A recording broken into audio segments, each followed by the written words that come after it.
नमस्कार दोस्तों, कैसे आप लोग। आशा करते हैं आप लोग बढ़िया होंगे। हम लोग इतिहास का क्लास आज शुरू कर रहे हैं। इसमें जो हम लोग इतिहास को जो 3 खंड में बांटे थे, है ना। इतिहास को जो 3 खंड में बांटे थे, हम लोग 3 खंड पढ़ रहे थे। एक था प्राचीन इतिहास,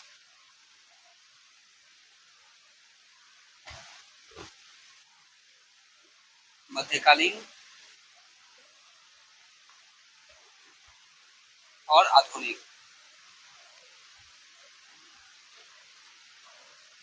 और आधुनिक इतिहास, ठीक है। तो ये जो इतिहास है उसको हम लोग 3 खंडों में जो बांट कर पढ़ रहे थे। प्राचीन इतिहास में आप लोग को याद होगा कि इसमें हम लोग हड़प्पा सभ्यता, 16 महाजनपद, है ना। हड़प्पा सभ्यता, 16 महाजनपद, मौर्य काल, अशोक, गुप्त काल तक हम लोग इसमें पढ़े थे। और आगे जो था बौद्ध धर्म, जैन धर्म, है ना, धार्मिक इतिहास के बारे में। और उसके बाद एक चैप्टर था महाभारत का, है ना, महाभारत का जो एक चैप्टर था। उसके बाद हम लोग मध्यकालीन में आए थे। तो मध्यकाल में यात्रियों के नज़रिया से मध्यकालीन इतिहास, सामाजिक इतिहास, है ना। और विजयनगर साम्राज्य, मुगल काल, ठीक है, सूफी आंदोलन, भक्ति आंदोलन, ये बात हम लोग मध्यकाल के इतिहास में हम लोग पढ़ चुके हैं। जो आधुनिक इतिहास, अच्छा, मुगल काल में दो टॉपिक था। हालांकि उसको अलग अलग चैप्टर में बांट कर देखा गया था, 8 और 9। जो 8वां चैप्टर था वो मुगल काल का, दरअसल मुगल काल के राजनीतिक इतिहास था। जैसे अकबर, जहांगीर, शाहजहां, ये सब के बारे में पढ़ना था। बाबर, हुमायूं, कैसे मुगल काल की स्थापना हुई।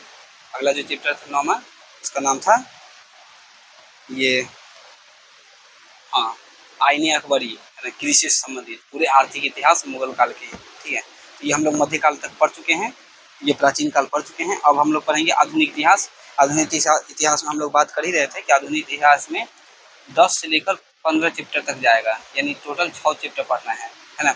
इसमें हम लोग पढ़ेंगे आधुनिक, यानी भारत कैसे अंग्रेजों का उपनिवेश बनता है ना। उपनिवेशवाद, यही चैप्टर है, यही 10वां। उसके बाद हम लोग पढ़ेंगे कि अंग्रेजों ने भारत में जब आए तो उन्होंने शहर को बसाया, मद्रास, मुंबई और कोलकाता, है ना। 3 शहर के बारे में देखेंगे कि शहर के बसाने के उनके पीछे क्या उद्देश्य था, कौन कौन से वो तरीके अपना रहे थे, ठीक है, इसके बारे में बात करेंगे। और अगला जो चैप्टर होगा इसमें, यानी शहर के बारे में बात होगा। अगला जो चैप्टर होगा 3 शहर की मुख्य बात होगा, है ना। अगला जो चैप्टर होगा उसका नाम होगा ये 1857 की क्रांति। 1857 की क्रांति बहुत ही इम्पोर्टेंट चैप्टर है। अगर पूछा जाता है कि क्रैश कोर्स में क्या पढ़ाया जाता है आर्ट्स में, तो 3-4 चैप्टर ही जहाँ से क्रैश कोर्स में पढ़ाया जाता है, खासकर इतिहास की बात करो तो। एक फर्स्ट चैप्टर हड़प्पा सभ्यता, एक चौथा चैप्टर जो बौद्ध धर्म, जैन धर्म, धार्मिक इतिहास था। एक ये 1857 की क्रांति जो 12 नंबर चैप्टर है, 11 या 12 होगा। और एक चैप्टर है राष्ट्रीय आंदोलन, है ना।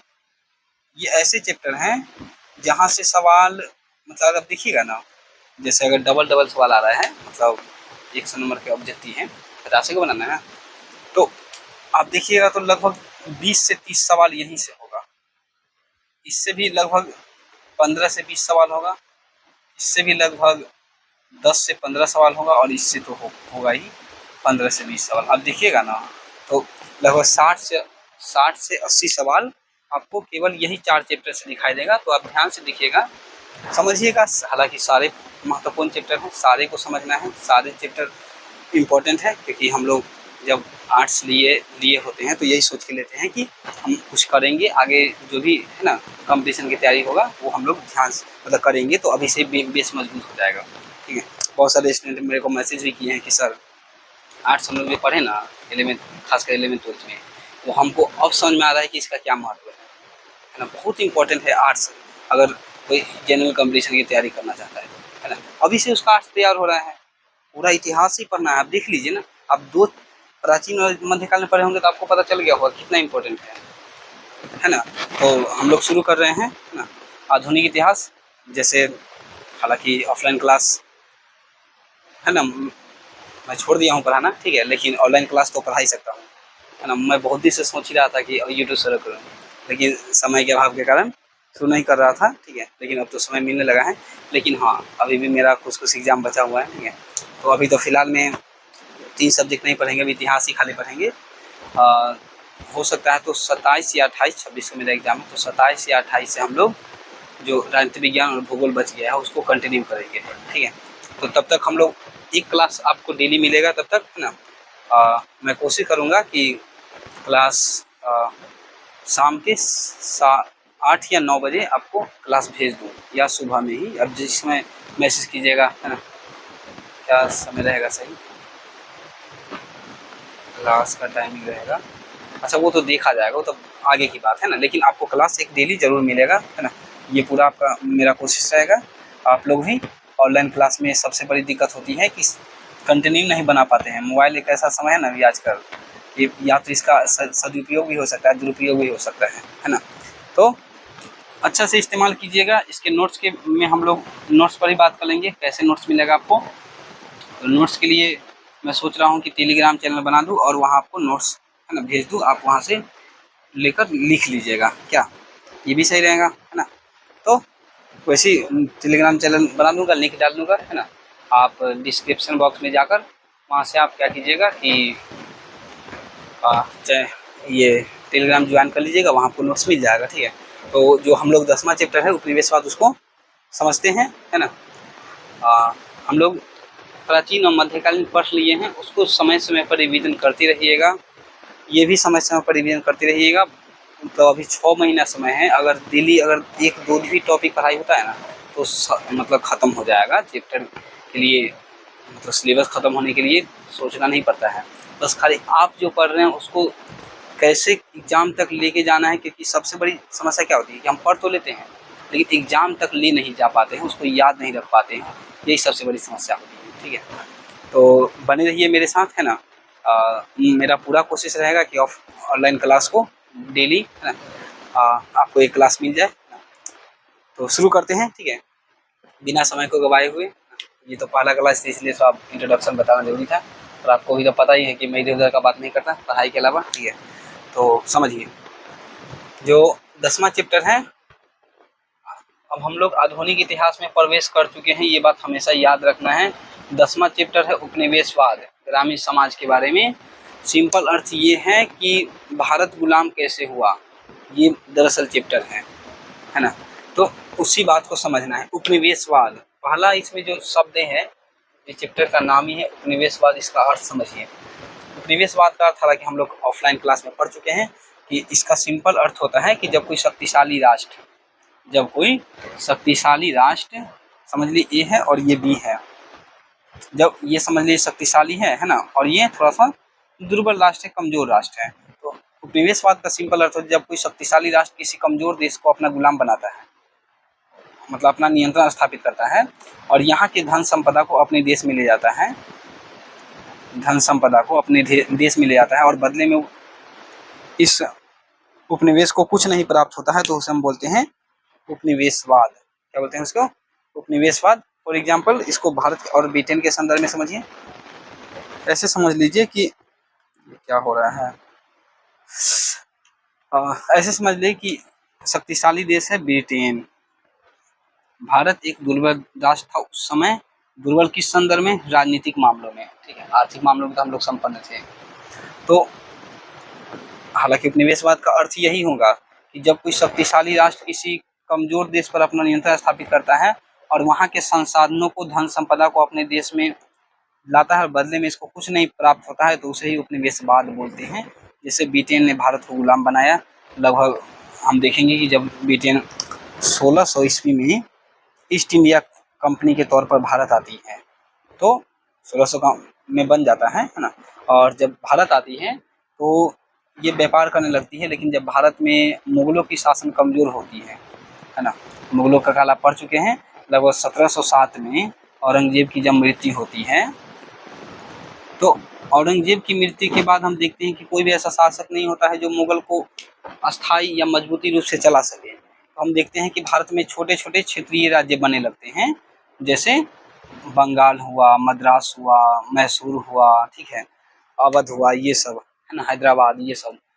तो ये छोटे-छोटे राज्य बनने लगते हैं, कोई भी शक्तिशाली नहीं होता है, तो अंग्रेज़ों को ये मौका मिल जाता है कि हम भारत में हस्तक्षेप करके भारत को क्या किया जाए, भारत को अपना उपनिवेश बना लिया जाए, है ना।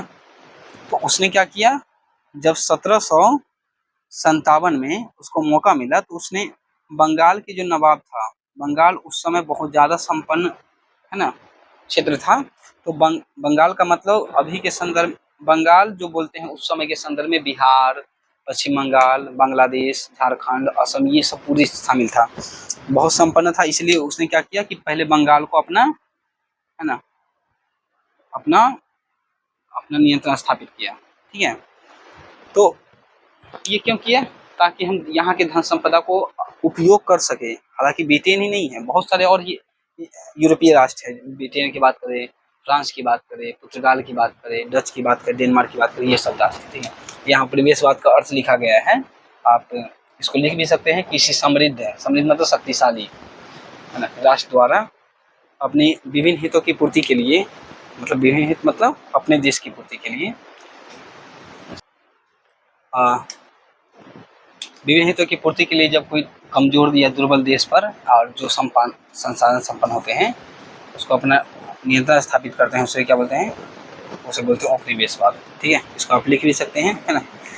अब देखिए, अब भारत को क्यों उपनिवेश बनाया, आप इसी से समझ सकते हैं कि पहले मतलब कच्चे माल की प्राप्ति के लिए, जैसे ब्रिटेन में जब औद्योगिक क्रांति की शुरुआत होती है, तो औद्योगिक क्रांति की शुरुआत होती है तो उसने क्या किया, अपने देश में संसाधन मतलब कच्चे माल की प्राप्ति के लिए उपनिवेश बनाया, और भारत ही नहीं बहुत सारे देशों को उपनिवेश बनाया, इसमें एक भारत शामिल था। एक तो उद्देश्य होता था कि किस तरह से कच्चे माल की प्राप्ति किया जाए, क्योंकि यहाँ औद्योगिक क्रांति की शुरुआत हो चुकी थी। दूसरा है निर्मित माल की खपत के लिए, इसका तात्पर्य है कि अगर हम यहाँ बड़े बड़े सामान बना रहे हैं मशीनों से, तो ज़्यादा मात्रा में बन रहा है, तो बेचने के लिए हमको क्या चाहिए, देश भी चाहिए, तो इसलिए हम उपनिवेश बना रहे हैं, यानी दूसरे देश को गुलाम बना रहे हैं, ठीक है। ईसाई धर्म का प्रचार प्रसार करना एक तो उनका उद्देश्य था, है ना। पुर्तगाली इसमें बहुत आगे थे, ठीक है, इसने भी वही नीति अपनाया। हम लोग आगे पढ़ेंगे, 1813 में एक चार्टर एक्ट आया था, चार्टर, है ना। क्या होता था, भारत के लिए कानून बनता था, ब्रिटेन बनाते थे, तो इसमें कहा गया था कि आप ईसाई मिशनरी, ईसाई धर्म के लोगों को कि आप जाइए भारत में ईसाई धर्म का प्रचार प्रसार कीजिए, ठीक है। ये उद्देश्य था उपनिवेश बनाने का। एक समृद्धि की लालसा, हम लोग पहले ही पढ़ चुके हैं, बहुत सारे विदेशी प्राचीन काल से भारत आए थे, है ना। मेगास्थनीज हुए, अल्बनौनी हुआ, इन बतूता, उसके बाद बात करें तो फ्रांसीसी वर्नियर, है ना। अब बहुत सारे यात्री आए थे, तो वो जब भारत आते थे तो भारत के बारे में बताते थे कि भारत बहुत संपन्न है। खुद मोहम्मद गजनबी भारत में 1000 से लेकर 1027 के बीच में 17 बार आक्रमण करते हैं और भारत की धन संपदा को लूट कर चले जाते हैं। तो एक समृद्धि की लालसा तो होती है ना। जैसे अगर मान लेते हैं हम आपके घर गए, हम आपके घर के देखें कि कितना मतलब संपत्ति है आपके यहाँ, ठीक है, तो हम क्या करेंगे, आपके घर को कब्जा कर लेंगे और फिर हम आपका शोषण करेंगे, यही तो उपनिवेश है, ठीक है। तो ये उपनिवेशवाद है ना, उपनिवेशवाद का अर्थ है उपनिवेशवाद की स्थापना के कारण है। अब हम लोग देखेंगे कि इस उपनिवेश से मतलब उपनिवेश बना तो इससे भारत पर क्या प्रभाव पड़ा, है ना, उस बात को भी हम लोग देखने वाले हैं, ध्यान से समझने की कोशिश कीजिएगा। अभी हम लोग पढ़ेंगे अगला टॉपिक है ग्रामीण समाज पर उपनिवेशवाद का प्रभाव, ठीक है। यानी अंग्रेजों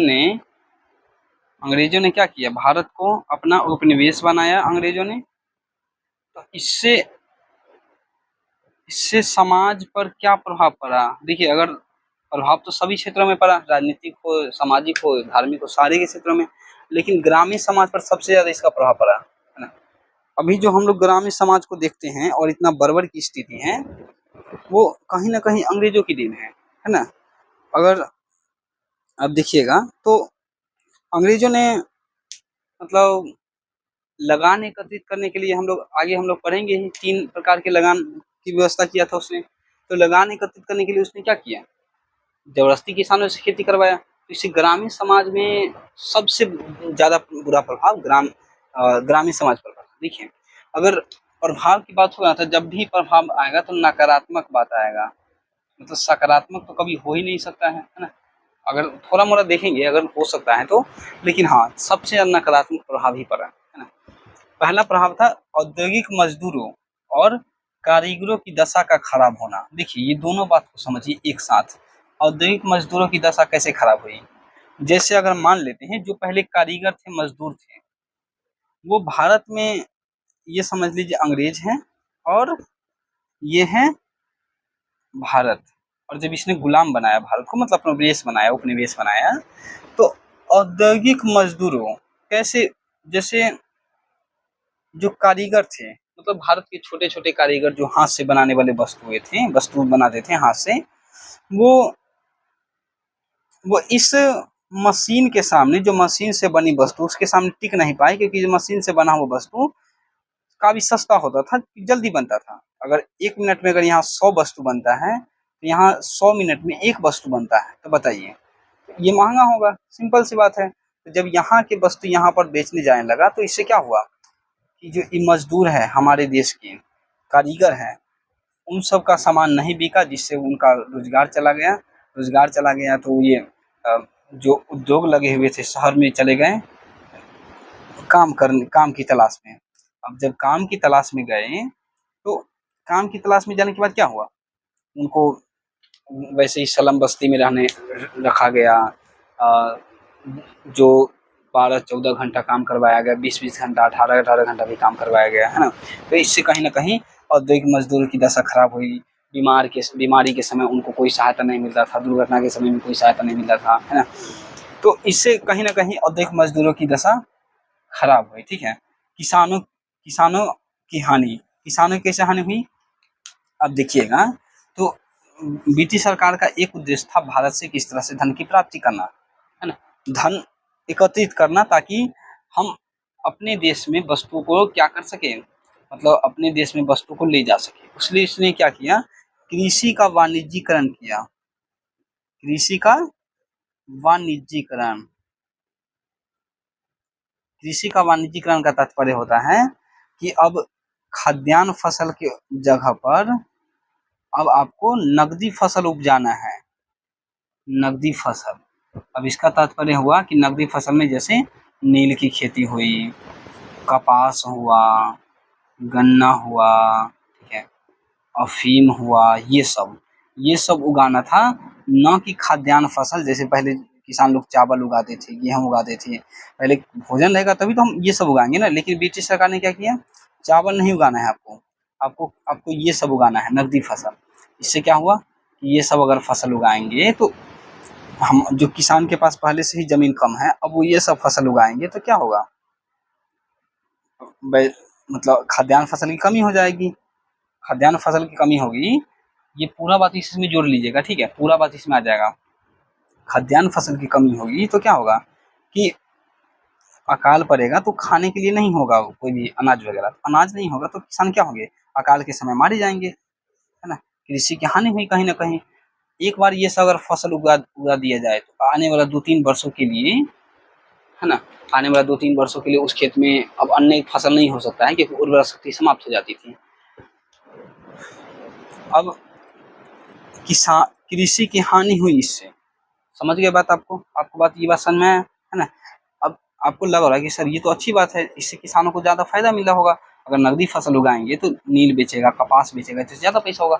नहीं, ब्रिटिश सरकार पहले ही एग्रीमेंट कर लेता था कि आपको ये एक कम ही दाम में बेचना है और मेरे से ही बेचना है ना। तो ऐसे में क्या हुआ कि जो अगर इनको उपजाने में 100 रुपया लगता था, तो अब उसको जबरदस्ती उसको 10 रुपया, 20 रुपया, 40 रुपया में बेचा जाने लगा। अब इससे ना तो किसानों को अपनी पूंजी निकल पाई, तो इससे वो क्या करेंगे, साहूकार से ऋण लेंगे। साहूकार मतलब जो उस समय पैसे देते थे, साहूकार से ऋण लेंगे। अब ये साहूकार क्या करेंगे, एक बार साहूकार के चंगुल में फंस गए तो उनका शोषण होने लगेगा। वो एक बार चंगुल में फंस गए तो उनको मतलब वो कभी चुका नहीं पाएंगे। इसके लिए अब वो क्या करेंगे, जमीन गिरवी रखेंगे और उनका जमीन भी चला जाएगा किसानों का, है ना। लगान एकत्रित करने के कठोर तरीके होते थे, हम लोग अभी बात करने ही वाले हैं आगे, अगला जो टॉपिक होगा।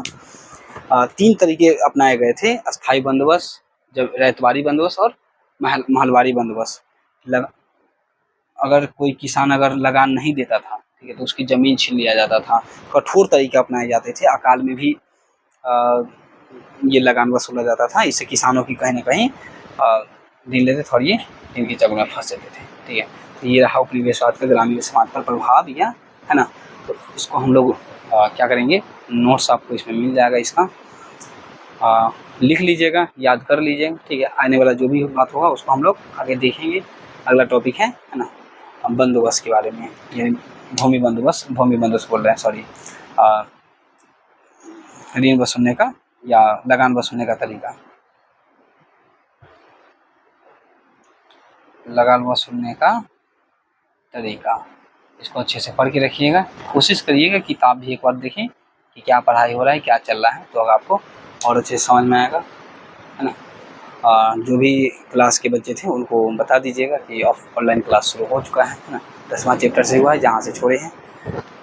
किताब वगैरह अगर हो सके तो ले लेने के लिए, नोट्स के लिए आपको क्या करना है, जो टेलीग्राम का भी हम आपको डिस्क्रिप्शन में लिंक देंगे, उस पर क्या करना है, क्लिक करके नोट्स आपको वहाँ डेली मिलता जाएगा, ठीक है। तो बने रहिए इस प्रकार से। बता दीजिएगा सभी को कि क्लास चालू हो चुका है। तब तक के लिए धन्यवाद।